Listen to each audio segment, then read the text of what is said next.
what was your opinion on the ESPN 30 for 30, the good, the bad, and the ugly? Detail the beef between you and Kobayashi.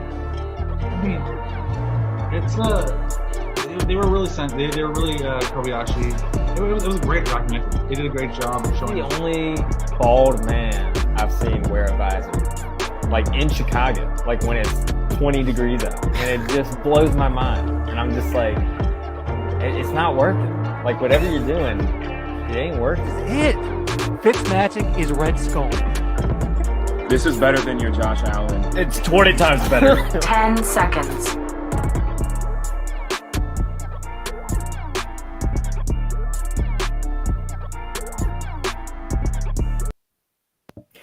Welcome, everyone, to episode 91, Dennis Rodman episode of Pub Sports Talk.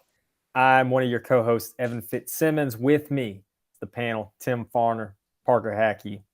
Not sure if Slate's hopping on, but we'll see. But we got an episode here as we're at the tail end of February, getting ready for March Madness. So we get some NCAA basketball with some Juwan Howard drama going on.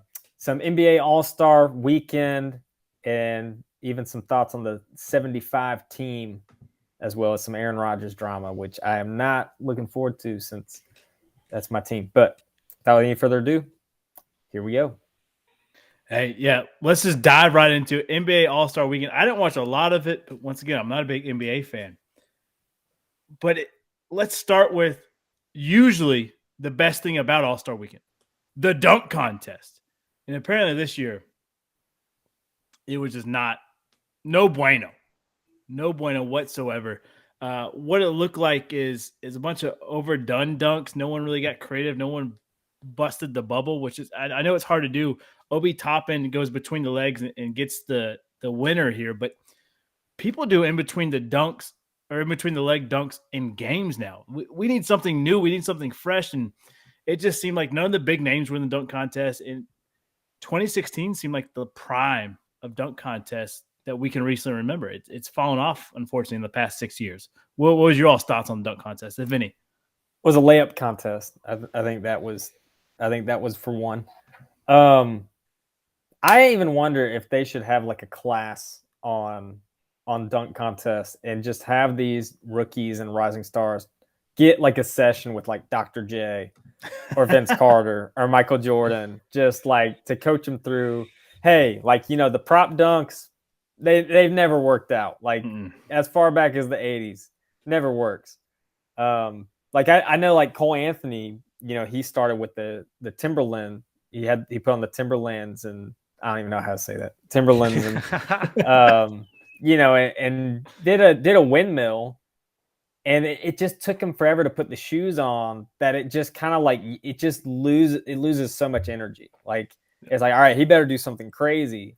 And I feel like the dunk was good. I thought his windmill was good, but you have to keep the expectations low. I think that's something that, as someone who's followed the dunk contest, is like when you set the bar low, like Nate Robinson and Spud Webb are probably a great example. Is you got a short guy, you're automatically setting the bar low, and so when they do a windmill, it's like, oh, like it's crazier.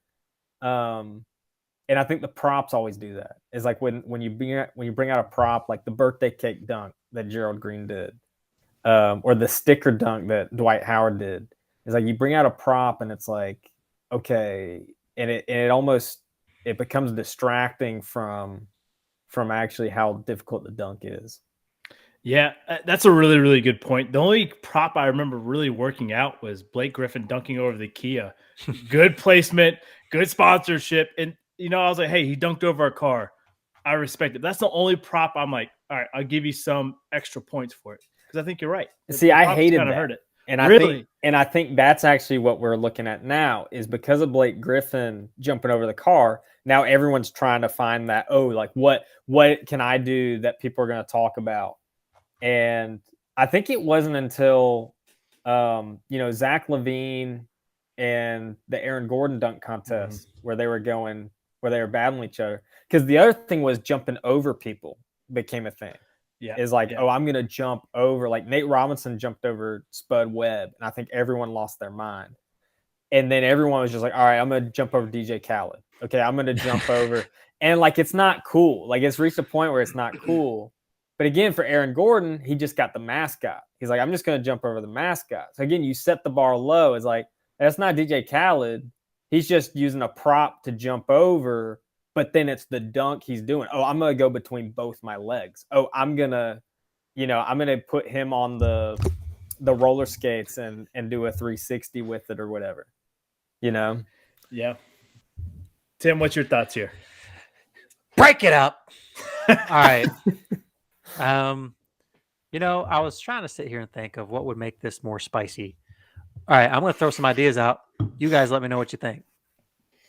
What if each conference votes for a player they want to represent their conference in the dunk contest? So, like, it's not so much a volunteer, but, like, you think, like, you get enough players who back this player and is like, yo, this guy can dunk. I want to see what he can do.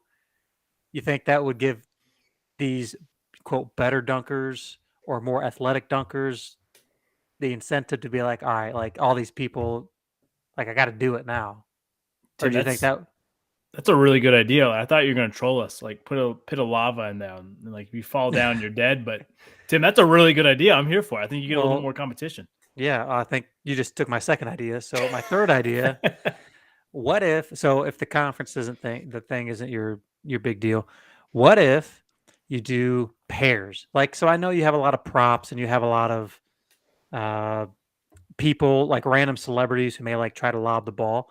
What if you do it in pairs, but like you make it like I would equate it to like synchronized diving. Like you guys have some sort of some practice dunk that when pulled off simultaneously or very close or back to back, it just like, I don't know, blows your mind. Or not necessarily like someone who's feeding the dunker, but like two dunks kind of choreographed.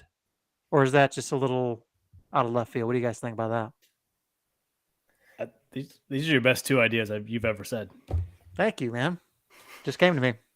I like the format of just the four dunkers, but I'm with you, Tim, is just kind of where they're pulling some of these guys from. It's basically it's become the Rising Stars dunk contest, like people in their first or second year. And, it makes you think of like, the Jordan era. Jordan was, he was young when he was doing the contest, but he'd still like, I think he was like a third or fourth year player, like when he did the dunk contest, him and Dominique. So yeah, it makes you think like Giannis did the dunk contest when he was a rookie, but it's like, what if Giannis just did it like now? Like, what if we had like Giannis and LeBron or something crazy like that? I think people would just be going crazy. I agree. Devin, we're talking about the dunk contest. Not sure if you caught it, but hugely, hugely underwhelming. Your thoughts? Not surprising. No, I didn't catch it.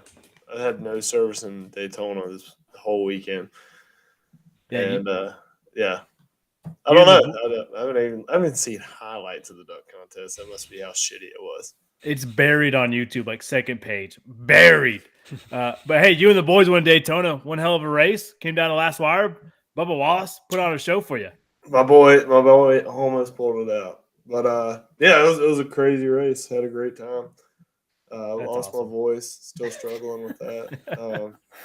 Good time. Hey, awesome. Well, moving on, 3-point contest. Karl Anthony Townsend wins that one. 3-point contest. 9 times out of 10, it's better than the dunk contest been, but still, I want to see some bigger names in there. I just want to see lights out, Splash Brothers going at it, whoever. And unfortunately, we haven't seen it the past couple of years. But overall, happy with 3-point contest. You guys?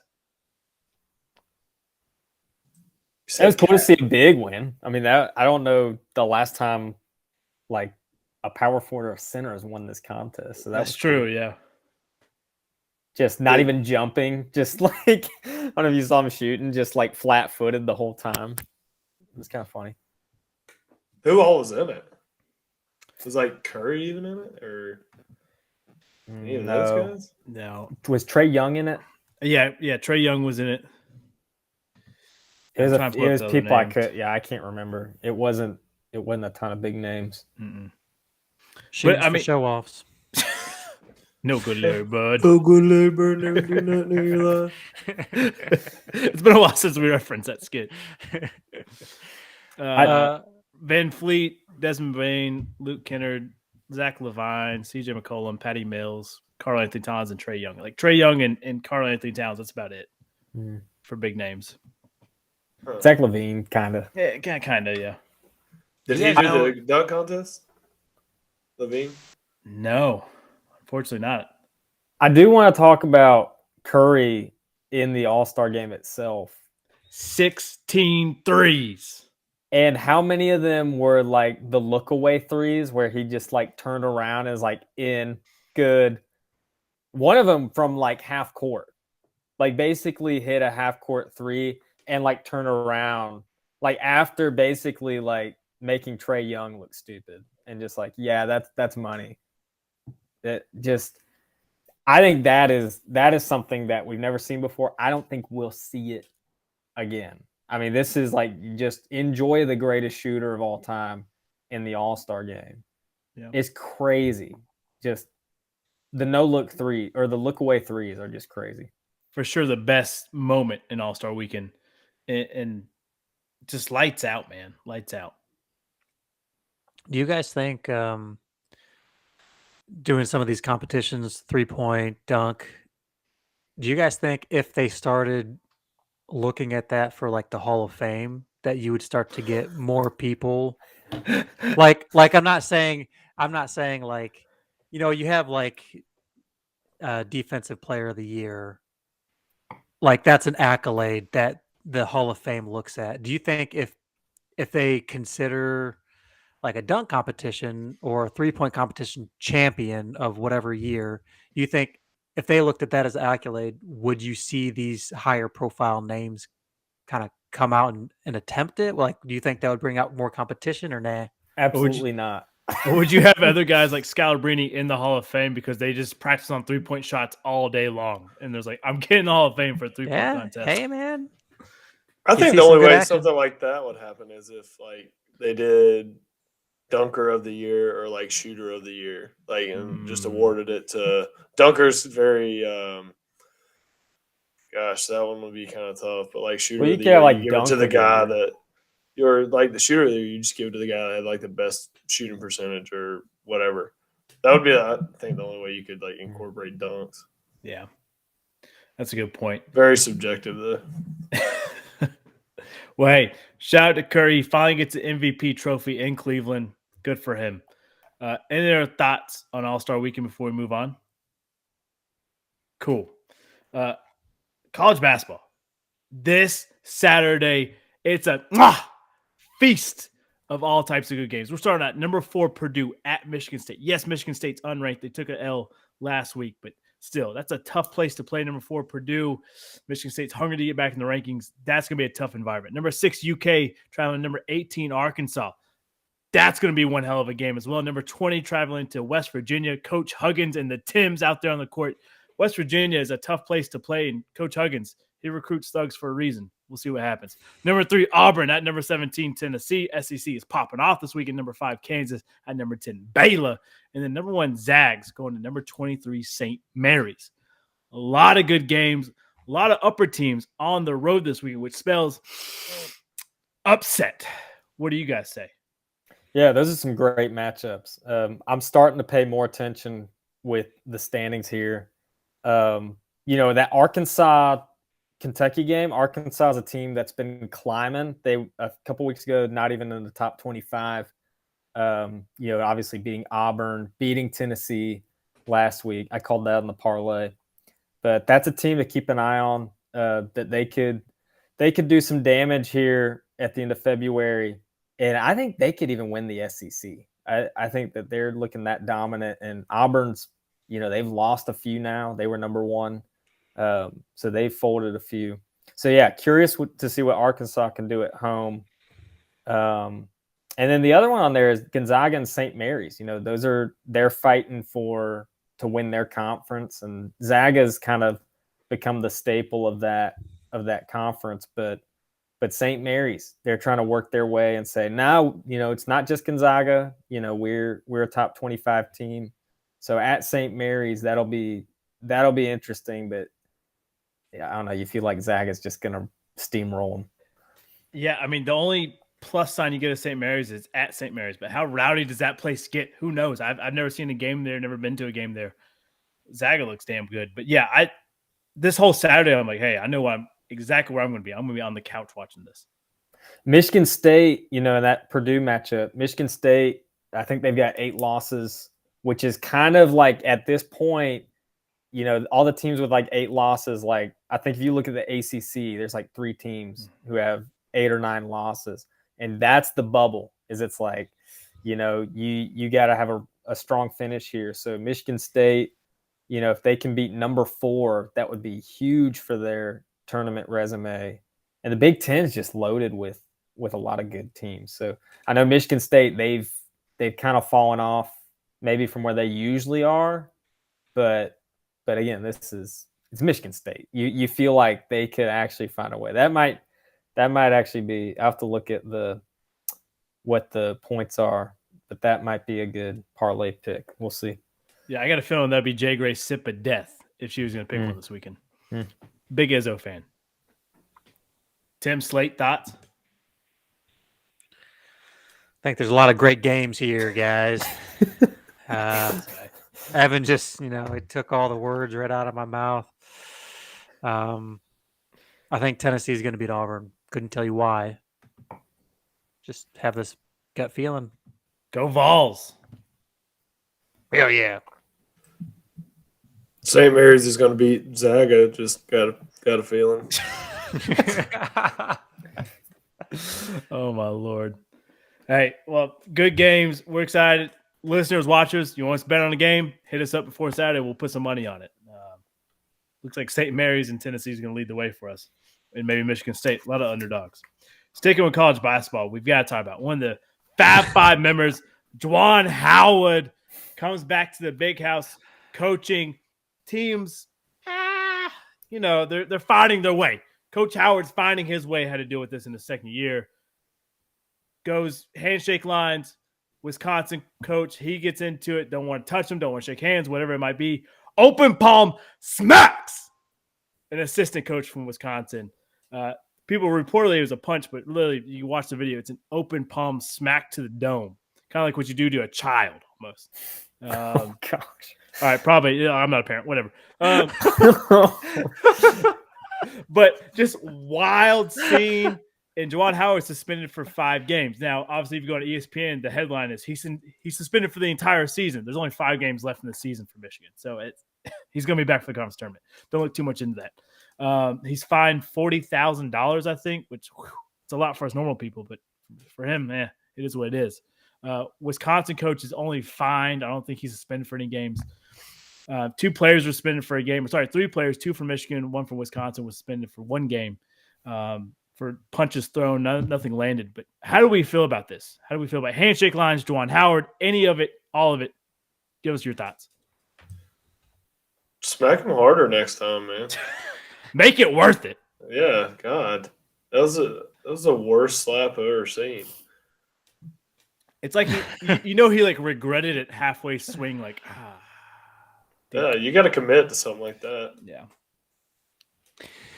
Juwan Howard, this is a formal invitation. My agent will be contacting your agent. We would like you to coach in the XBA. We think you are a great fit. We like our players fighting and we like our coaches fighting. So I think you have a lot of potential. We got to work on that slap, but you'll be the first coach in the XBA in the next season. So thank you. Our agents will talk. Let's go, Juwan. Win the league, baby. Good for him. Welcome to the big league. Real zero to hero story there. Hall of Fame material there. Oh, man. It's one of those, you look at it on paper, like, you can't have this if you're Michigan. Like, this is not a good look for him. Yeah. But things get heated. there's a lot of chatter like get rid of the shaking hand lines. I disagree. Have sportsmanship. Things get heated, they get heated. You settle it, you move on. But 98% of the time, nothing happens. So whoever's fighting for that's the worst take. Exactly. That's a bad beat. And there's a lot of Twitter reporters saying it. I don't know. Cesspool on Twitter. It is a gross, dark place. Any other thoughts on Juwan Howard, Michigan, Wisconsin? Shout out Wisconsin's coach, by the way. He's seriously 2.5 feet shorter than Juwan Howard. Did not back down. Looks like a gopher or a honey badger, just getting after him. I love it. Are gophers naturally aggressive animals? I don't know. We're gonna go with it. Bite the hell out of that ankle. All right, moving on a little NFL talk here. Let's see if I get the right audio. No. This is it. Big things popping off with the XFL, NFL. We got to talk about this. XFL set to return this spring. The Rock bought it. He's the owner of the league, which is awesome. Him coming out for the Super Bowl doing the introductions was amazing. By the way, that man is massive. That mic in his phone or that mic in his hand looked like a beer can, like a slender one, just massive human being. Anyways, electric promo cuts it for both teams. He's the owner of the XFL. XFL and NFL slowly becoming best friends here. NFL is open to saying, hey, wherever you try and it works, we're going to steal it for the league. Now, it's not a developmental league yet. I have a feeling it will be because we look at PJ Walker, who was part of the XFL, then gets signed to the Panthers, has, pretty good COVID year. I think the XFL you look at as a developmental league, but I'm here for it. You're going to steal some of the things they tried. The Sky Cam was originally an OG XFL thing that the NFL adopted. I'm here for this. What's your all's thoughts?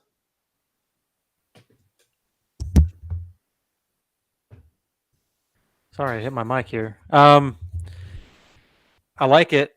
I think it's inevitable that the XFL will essentially become like a farm organization for some of these teams in the NFL, which I think is okay. I mean, you look at like G League and, you have some of these players who still love the game and may need a little bit more development, a little higher speed than kind of intermediate between college and NFL. I think it could be a good game changer, barring the rules, unless there's some crazy, I don't know what The Rock has planned for the rules, if he's going to make it more like traditional football or, throw beer cans and jump off the top rope and elbow defender. I don't know what he's going to do, but I like it. I think that is necessary for the XFL to live. I don't think it can be two separate entities. Clearly, it's bankrupt twice. So I was going to say, yeah, how many times has the XFL just folded? I feel like 2 times. All right. It's less than what I thought it was like maybe 6 times. Now, to be fair, last time was COVID's fault. Everything shut down and they had no backing behind it. But, if we look at what they did, spring 2020 with the Xbox controller replays where they're zooming in, getting different angles. You just got some nerd over there controlling an Xbox controller. That was awesome. We saw how they're actually breaking down these calls, how they're going to overturn them. That was an amazing part of the XFL. I'm here for it. I don't see them throwing beer cans, jumping on the top rope, Tim. I'm sorry, disappointing here. But, do you have overtime rules now? Both teams get a chance. Both teams start at the 35 and drive in. You can experiment here. You can try different things. You can try different safety protocols or whatever it might be to see what works. And I think this is a beautiful relationship, and it's only going to go up. And hopefully, like Tim said, this is how the XFL stays afloat. Plus, I mean, if it's going bankrupt, The Rock can just do another movie and just keep it going for the next 2 seasons, right? Scorpion King 7. Infinite. Egypt comes to LA. Just totally sells himself out. Just listen, guys, you know I'm here. I need the XFL to keep going. Pain and Gain 2. Faster than 105. Yeah. I love it. I think The Rock's a great person for the XFL. I'm excited for it because it gives us football during the off season, which is no one's going to complain because we got like 197 days. I'm not counting until the NFL comes back. So I do want to comment that if you are in shape, that The Rock is a clear gesture of you can wear just basically whatever, and nobody says anything other than your arms are massive because he wore a magenta on top of like a burgundy, and it's God, I mean, high still fashion, work. you know. yeah. I don't know if you guys heard Joe Burrow mic'd up for the Super Bowl commenting, man, those are nice shoes. Those shoes he has on, I want those shoes. I'm like, yeah, apparently you can wear whatever you want, but I mean, his arms are massive. He's probably the best shape of his life, and he's like 49, which is ridiculous to say. Yeah, that's insane. I do love the mic'd up Joe Burrow. Like, what's he doing out there? Is he going to be on kickoff return? I love the mic'd up stuff. It was awesome. Anybody else? Cool. XFL, we're excited. It returns this spring. Excited to see what they bring. Staying with the NFL two more times here. NFL Combine, they wanted to put the players, the prospects in a bubble. No agents, no family members, no trainers. They're strictly in a bubble just for COVID reasons. Well, it seems like the rest of the country is kind of loosening restrictions. The NFL is trying to make it stricter. Agents, 158 players were ready to opt out of the Combine. Remember, the Combine only gives out 300 invitations. So that's half the field that was like, hey, we're not going if you put us in a bubble. NFL eventually backed off, and they're not going to put these guys in a bubble. But you almost had an NFL Combine with half the amount of players and none of the big names really coming there. NFL avoided a situation there. Any thoughts on that? I don't know. I feel like that's – I don't know. I feel like it's shitty on both accounts because, like, if I'm a player and, like, my dream is NFL, I don't think that regardless of what the situation is, I'm going to, like, just – especially something like that. Like, oh, no, I've got to not be around people for a week. Like, I don't know. Yeah. Kind of ridiculous. I get that side of it too, but at the same time, like I've been with my trainer for 6 months now. I want him there for my big day, you know, make sure I'm right, make sure I'm healthy. But were they saying like no trainers or anything? Nobody. Oh, that is kind of weird. Never no mind. Agents, nothing. Oh. I don't know.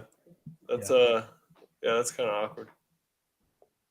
Yeah, it's interesting how I guess I just don't understand the NFL's move here. Like you kind of make these regulations for the players last season, and then all of a sudden you like really, really tighten things up for the Combine, and it's like, I don't know. It just doesn't make sense. It doesn't add up, I guess, like with what they're trying to do. Like, are you trying to give the players a little more freedom with some restriction, or like, is this a prelude to them cracking down next season? Like, I don't know. It doesn't make sense. That's a good point. Father Fitz, any thoughts? I got nothing. Come on, Pastor, tell us the good word. I'm sorry. Yeah, that's all right. So NFL Combine's back to normal, no bubble here. But Tim, that's a really good point. Are we going to look at harsher restrictions going on for this off season and coming in season, or I just never know. Who knows? All right, Fitz, I'm sorry, I got to do this for you. This thing has blown up since last night. Aaron Rodgers, it seems like with his Instagram post, he's deucing out. He's calling it a career. He's always standing next to Cobb and Devontae Adams for the national anthem and pregame. He's always standing right there in the middle of them. The last picture of Instagram post, it's him not there. And it's kind of saying his thanks to everybody. Now, could it just be a thankful post and he's just being a good guy, good vibes? Sure. But can we read more into this? Can we be like every other major sports news media out there and say, hey, he's retiring, he's done, he's calling it a career?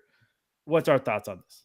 So that picture is from when they played the Chiefs at Arrowhead, and Rodgers couldn't play because of the COVID protocols. And so they made that spot for him. And Rodgers even shared on Pat McAfee today that he, that was just one of his favorite pictures of the season. It's just that he was really touched in that moment. So that's kind of how I interpret it.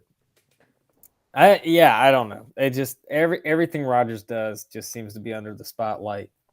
What I don't know what's head scratching for me is the whole I don't even know who he's dating the girl from Fault in Our Stars. I can't remember her name. He was engaged to her, but they called the engagement off or something.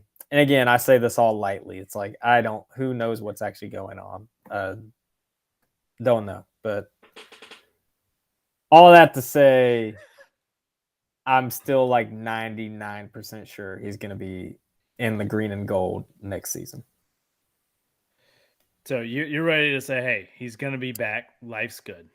I said a few weeks ago, it's like 92% he'd be back for the Packers, 8% retirement, 0% that he goes to the AFC. Now I'm like 99% he's coming back to the Packers. That's after hearing him accept the MVP award, just thanking the Packers and Coach LaFleur and all that. It just felt genuine from where I was sitting. I was like, all right, he's not done. 1% chance he retires. No percent chance he's going anywhere else. No, it's 0%. Okay. Like I would shave my head and join a monastery if he goes to an AFC team. This is recorded, never being deleted. We have it here, boys. Yeah, I will. Boy. I will. I'll say Wow. I'll just be done with sports forever. I'll just You make this retire. podcast really interesting, but I'm here for it. That'd be fun. Join the monastery. I'm like, oh, Tuesday nights. I gotta get on my podcast. I just hop on. I got like the potato sack on. Shave I'm scalp. getting Just like, Feeling. yeah, sorry, I'm living in the dark. What happened in sports this week? Like, y'all are my only outside source to sports. Oh Lord. Tim, Devin, any thoughts on it? I really hope he joins the AFC. Nah, I don't know. I try not to mess around with the retirement drama. Yeah, Evan, I mean no disrespect to you when I say this. I absolutely cannot stand off seasons now because of Aaron Rodgers and Russell Wilson. I can't take it. Every freaking headline has to be something so stupid, and people get off to like, oh, is he going to the Broncos now? It's like, I every time I see Aaron Rodgers, I literally don't even read it. Every time I see Russell Wilson, don't even read it. Like it's just getting annoying. I don't care where he goes. I don't care what he does. Just stop talking about him everywhere for him posting. Like I was scrolling through my time feed or whatever the hell it's called, and there was 100 posts on this damn post, and I was like, oh my God, people just stop. Just stop. Yeah, I mean Tim. I do the same thing. I don't pay attention to buzz. If Aaron says something, like the whole Jordan Love thing. I watched the full 45-minute interview of Aaron Rodgers talking about the Jordan Love pick, and I remember after the interview going, "Man, I'm proud of my quarterback." And then what do I see? This whole buzz of Aaron Rodgers disgruntled with the Love pick. It's like he didn't say that. It's like I just watched 45 minutes, and it's like that's not what happened. And so like there's been for the past 10 years that's what happens is some story gets created, or it's Adam Schefter on draft day just supposedly dropping. He's unhappy with the Packers. That's just the story, and it's just like. I just get sick of it. So, yeah, I hope he stays just because then it's all a reminder. It's like, oh, yeah, wasn't this the story? Oh, yeah, this happens every year. It's like because screw y'all. It's like because y'all try to make this a thing. So, again, that's where I'm that confident. Like, if it happens, I'll join a monastery. Like, I'm dead ass. I Like, might pay I love attention to it now just to make sure that happens. Yeah. Like, Yeah. Now I will say, I did say in that statement if he goes to an AFC team. NFC could be a little bit different. Yeah. But again, I'm that confident. Like, why would he go to the AFC to try to battle Mahomes and Lamar and Josh Allen and Joe Burrow and Justin Herbert when he's got the NFC wide open? It just, that for me is like, this is where I know y'all are just bugging, is because this makes no sense to me. I mean, you're right. And like Rappaport and Shefty, they just have clickbait. And I think that's why they've gotten so much publicity, especially the past 2, 3, 4 years, where they just like, oh, let's read between the lines. There's nothing there. Let me just make something up and see if it sticks. And I think they just bloom in popularity because of that. And they're just going to keep on with it, which that sucks because journalism integrity out there. You can't trust anything you say. You're right. But can we go back for a second? Tim, you called it the timeline. I don't know what it was. Time frame. Yeah. Okay. Something on the dumb. internet. Yeah. The Google. the time. I don't know what the hell, man. Oh man. We can tell he was off the grid. So let's, I got to ask, I got to do it. I'm sorry. Let's just have a pick. We haven't picked anything all night here. Rodgers stays, retires, trade. Not trade, but goes to another team. What do we say? Stay. Stay, Slate.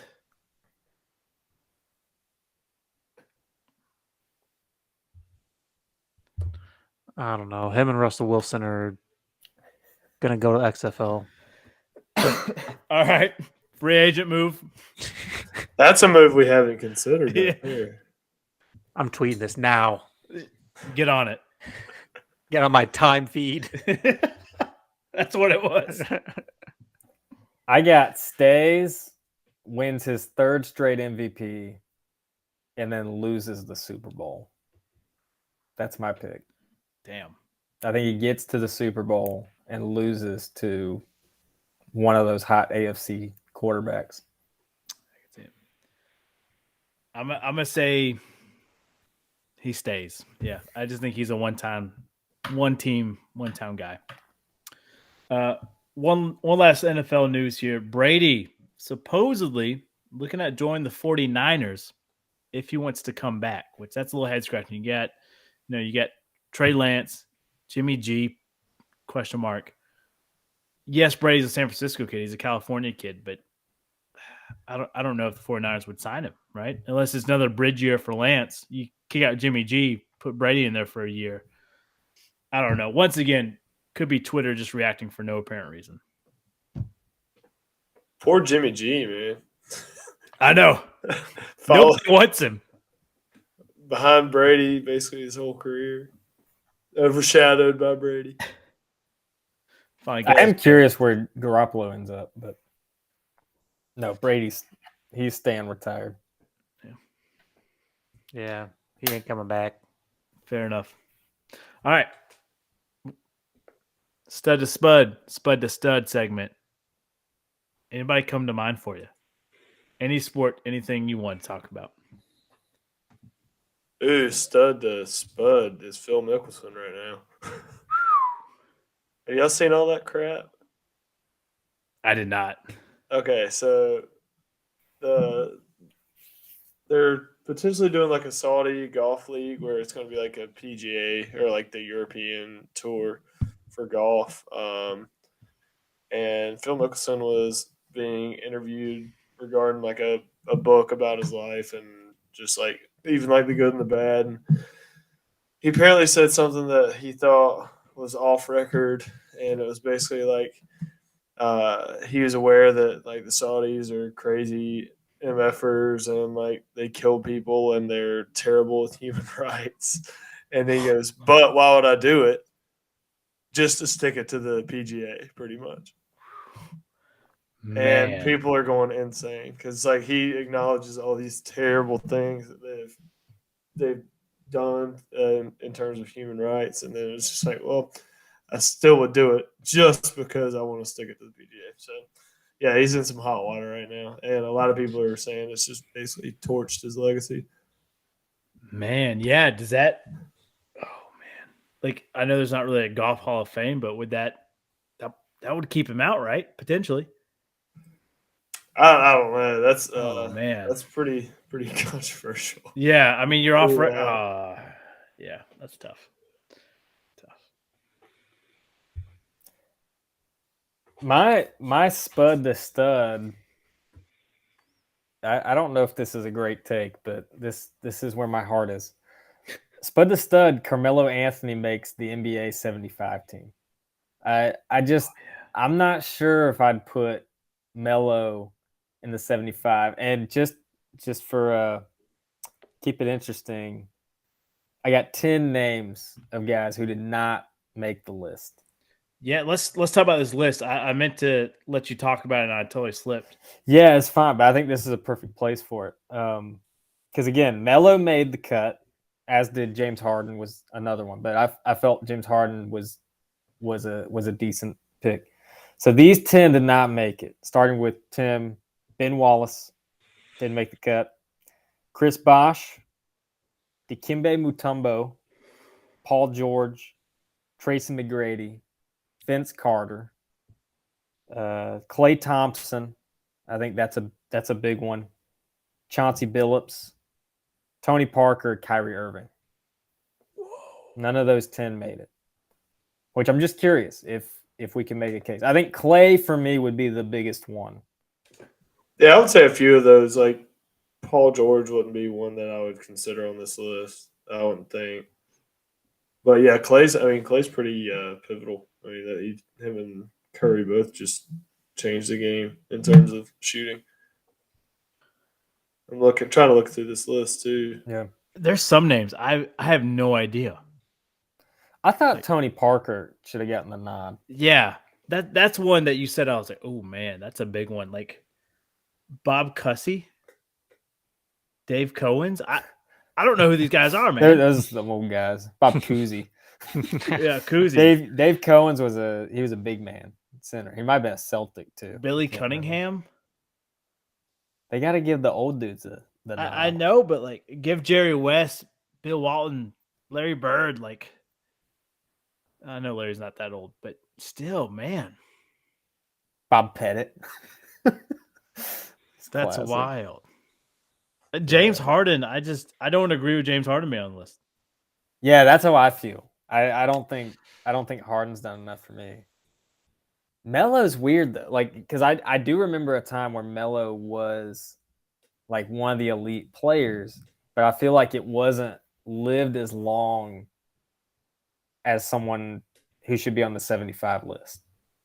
He was just on dog shit teams. Yeah, like the Nuggets and the Net. Well, like that's the thing is like he was the star on dog shit team. So why is he on the list? Like if he was that good, he could turn them into contenders, couldn't he? Yeah, but there was some like the Nuggets run, which is so weird. It's never clashed or clicked. Man, this is a weird list. Yeah,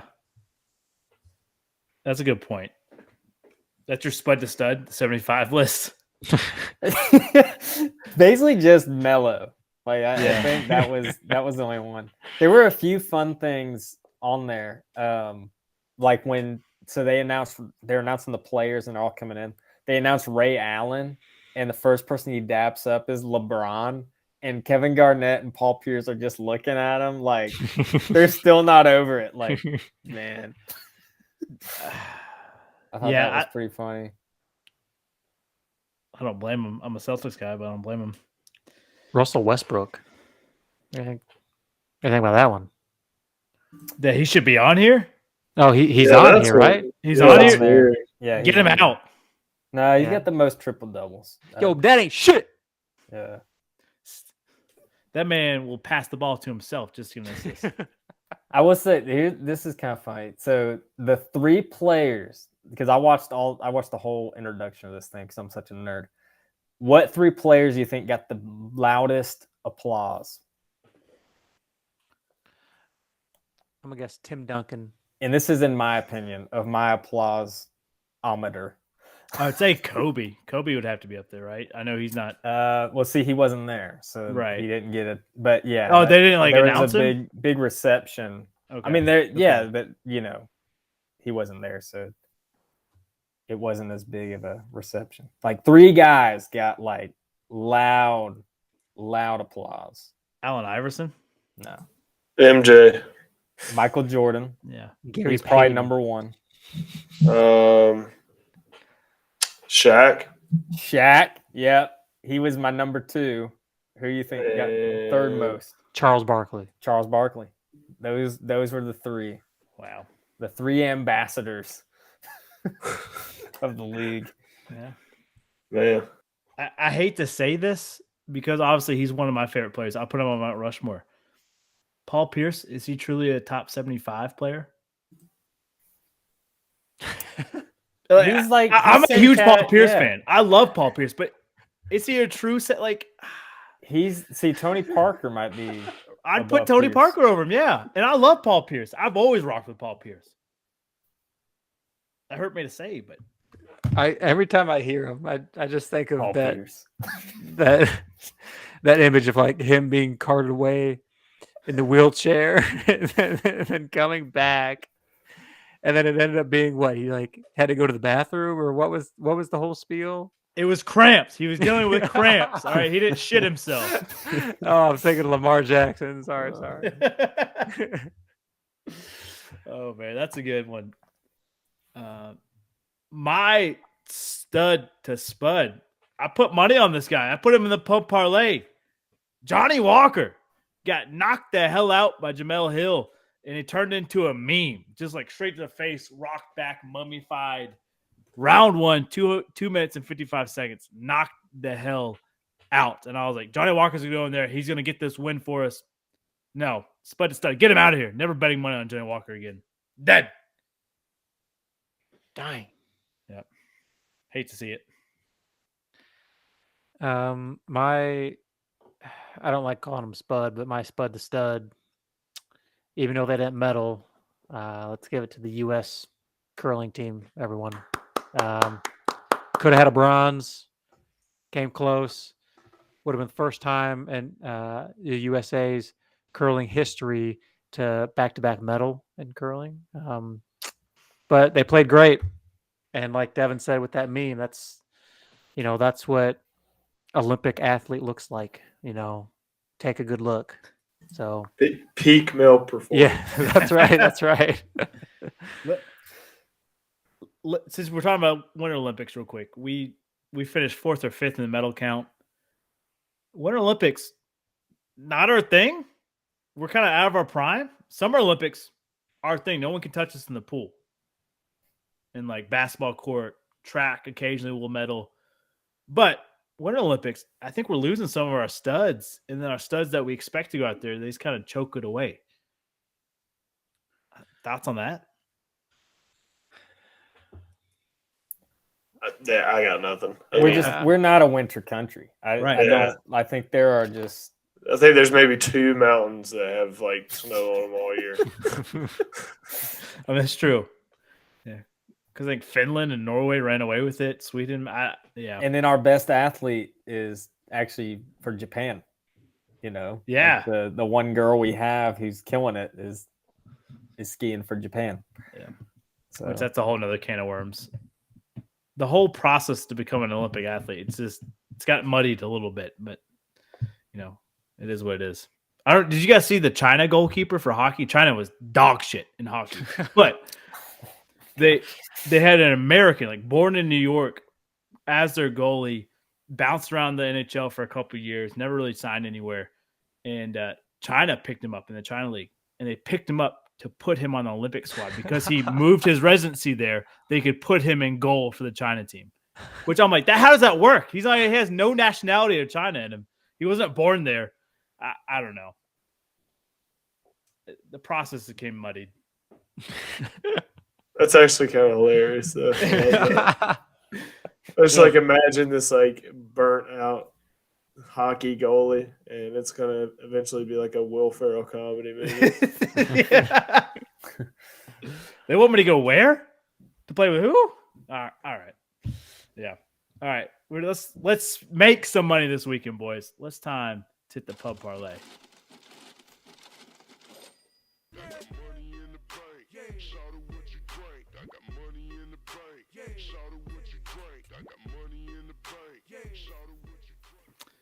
Anybody want to start us off here?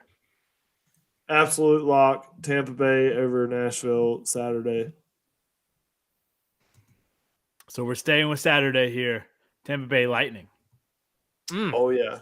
I like it. Taking them over the Preds. Oh. Oh. Tim, this. I'm thinking here. It's, Okay. There's a couple games that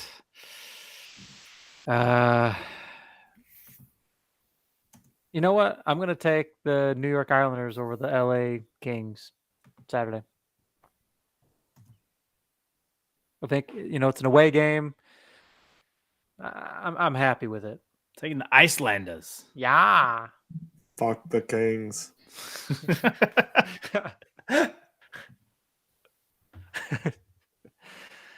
a great show. I got two basketball games I'm looking at. It was two that we highlighted. It was Purdue and Michigan State or Kentucky, Arkansas. We said Jake Ray might have picked Michigan State, and that's my heart's kind of telling me I don't know what points they'll give Purdue, but I may take Michigan State on points against Purdue. I like it. I'm here for it. They're 2.5. 2.5. 2.5. As of right now, this could change. I'm kind of pissed you're not taking the Razorbacks for the Woo Pig Suey. Yeah, what about Arkansas, Kentucky? Who are they favoring? Look real quick. I'm big on the Razorbacks. Big Razorback guy. I've been riding. Call the Hogs, baby. Let's go. Dude, they worked for me last week, so I may have to ride them. I just don't want it to be like, oh, Razorbacks are favored by 5 or something. It's like, oh, come on. Against Calipari. I can't find it. Oh, hold on. UK 1.5 point favorites. Golly, that basketball. They're sucks. giving 1.5 to Arkansas. Golly, that could be anything. You know what? I'll take Arkansas. I'll stick with them. I think they could win the SEC. Arkansas over UK. Yep. They're at home. Yep. That helps. I'm okay with that. All right. Trying to find some good. I'm gonna look for some footy action here. For Matt. And I don't know shit about footy, but I'm gonna do it.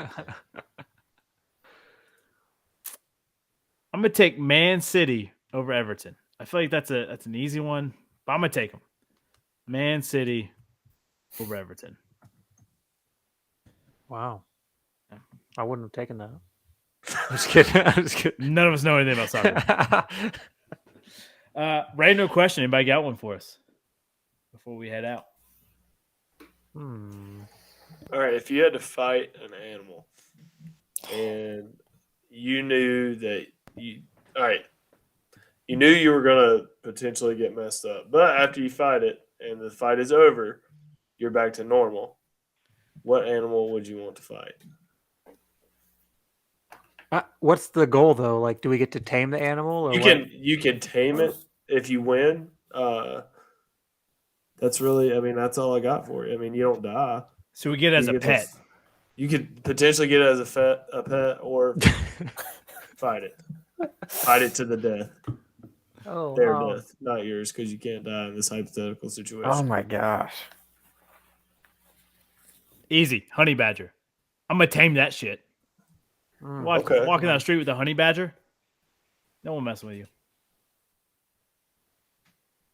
I was very conflicted with this one. I either wanted to go like grizzly bear / polar bear or an elephant. Could ride one. You could ride both those. Yeah. You're on Especially a something. polar bear.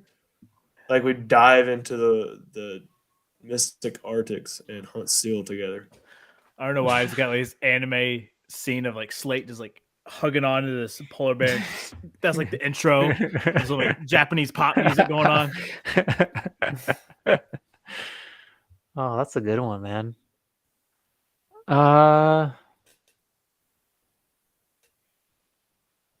Shoot, I don't know. Maybe a boar.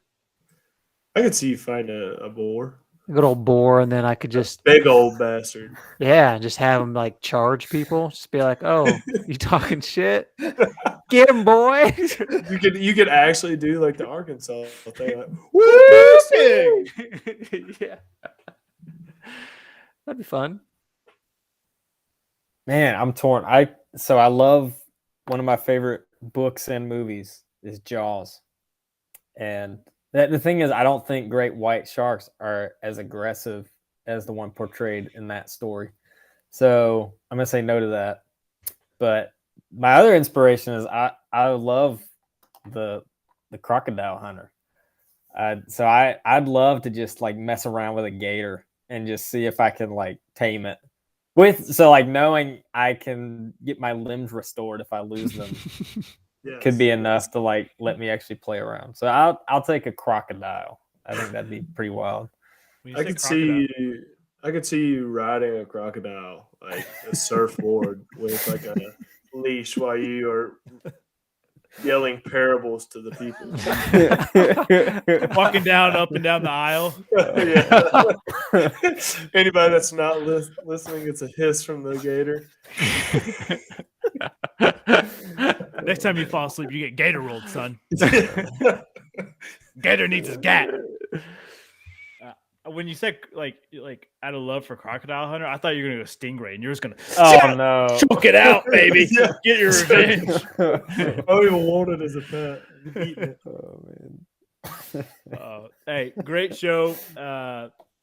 Without football, give us some ideas, listeners and watchers. Let us know what to talk about. Give us some guest names. We'll get some guests on here. But beautiful show, episode 91, the Rodman episode in the books. We'll catch you guys next Tuesday. Bye. Have a wonderful time. See ya. In a bit, go well. Legendary. What was your opinion on the ESPN 30 for 30? The good, the bad, and the hungry? Each on the beef between you and Kobayashi. I mean, it's they were really sensitive. They were really Kobayashi. It was a great documentary. They did a great job of showing. The only bald man I've seen wear a visor, like in Chicago, like when it's 20 degrees out, and it just blows my mind. And I'm just like, it's not working. Like whatever you're doing, it ain't working. Fitzmagic is Red Skull. This is better than your Josh Allen. It's 20 times better. 10 seconds. The outfit.